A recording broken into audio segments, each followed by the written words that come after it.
Welcome to Yours Literaturely. In this video, we are going to see detailed summary of Act 1 of Julius Caesar written by William Shakespeare. First, let us see Act 1, Scene 1. Scene 1 happens in a street in Rome. It happens on the feast of Lupercal, that is February 15. The tribunes Flavius and Marulus are introduced first. Tribunes are officials in ancient Rome. We see Flavius and Marulus questioning the commoners. There is a rule in ancient Rome. No workman on workday should roam in the streets without wearing symbols of their profession. On seeing these commoners without the symbols, Flavius and Marulus question their profession and where they are going. They say that Julius Caesar had defeated Pompey's son and is now returning. They are going to welcome him.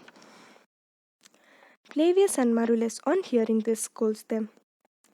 When Pompey was greater in his stature in the past, you climbed tallest towers, walls, and even chimneys of the house to see him. Now you are praising the killer of him. This is hypocrisy. Go and weep and pray in the bank of river Tiber. He scolds them as such and sends them. They feel that if they let Julius Caesar rule them, they will turn into slaves. They decide to remove the decorations from the statue of Julius Caesar and send the citizens back to their home. Act 1, Scene 1 ends here.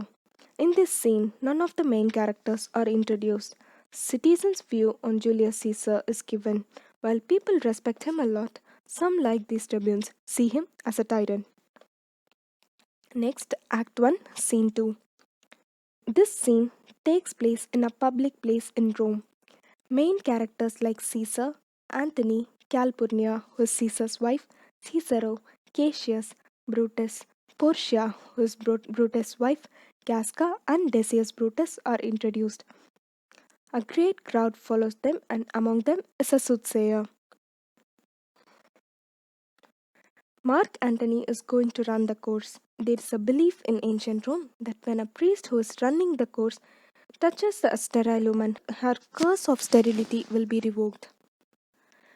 Julius Caesar asks Calpurnia to stand near the course and instructs Antony to touch her while he is running. After they went, a soothsayer warns Caesar, saying, "Beware of the Ides of March." Ides of March is mid of March, that is 15 March. But Caesar doesn't pay heed to this warning. He went to see the race.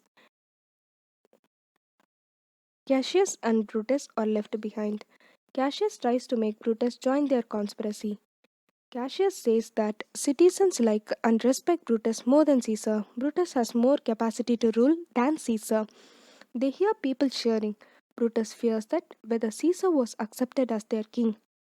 Jumping onto the fact that Brutus is afraid of accepting Caesar as king, Cassius asks whether Brutus doesn't like Caesar to be their king. Brutus says that he likes Caesar, but he don't want Caesar as their king. Cassius says that once he had to save Caesar from drowning in river Tiber, and also recalls that Caesar suffered from fever and fits in Spain. Cassius says that they are all equal. In fact, they are stronger than Caesar. But why is Caesar respected like God? Will they respect him when they know of his weakness? They hear another cheer from the crowd. Brutus guesses that more honors are heaped upon Caesar. Cassius continues that why is Caesar seen so big? What is in that name Caesar that is not in the name Brutus? Caesar and the group returns. Caesar notes Cassius and says to Antony that Cassius has a hungry look on his face and such people are dangerous. He do not listen to music, he never smiles. Such people are dangerous. Antony asks Caesar not to be afraid, but Caesar says Caesar knows no fear and leaves. Cassius and Brutus ask Casca what happened. Casca says that Caesar was offered the crown 3 times by Antony and he refused 3 times.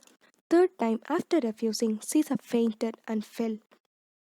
They reveal that Caesar has falling sickness. Also, Flavius and Marulus from scene 1 are put to death for removing decorations from the statue. This shows a glimpse of tyranny if Caesar comes to the throne.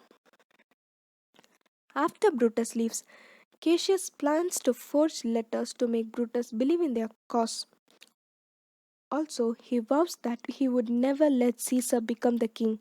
and will even suffer trying to do so. Act 1, Scene 2 ends here. Let's see Act 1, Scene 3.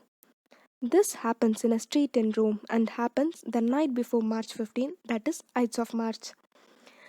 Casca meets Cicero in the street and explains the horrible, terrifying scene he had seen. Casca's explanation for this wild weather is that the gods above are fighting and are angry with the Romans. He feels that they have offended the gods. He describes the scenes he saw to Cicero. He saw a slave's hand burning in fire, but his hand remained unscorched. A lion walking freely in the street. A lot of terrified women swore they saw men burning in fire and walking in the street.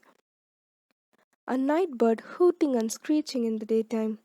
He sees them as bad women, but Cicero doesn't believe him. He rejects them and he leaves. He then meets Cassius and explains all the scenes he saw.